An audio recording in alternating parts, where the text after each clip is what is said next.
పశ్చిమ బెంగాల్లో ఓటర్లు ఎంత కసి మీద ఓటేశారో చూడండి.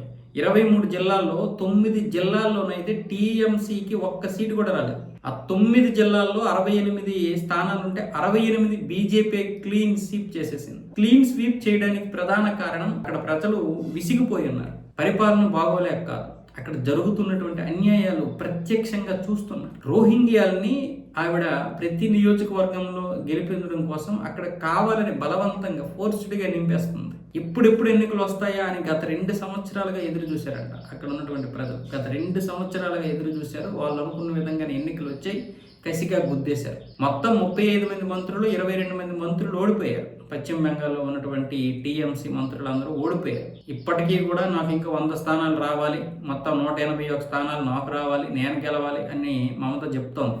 నేను రాజీనామా కూడా చేయనని చెప్తోంది. ఇలాంటి వెధవలు మన దేశాన్ని, మన రాష్ట్రాల్ని పరిపాలిస్తూ ఉన్నారు.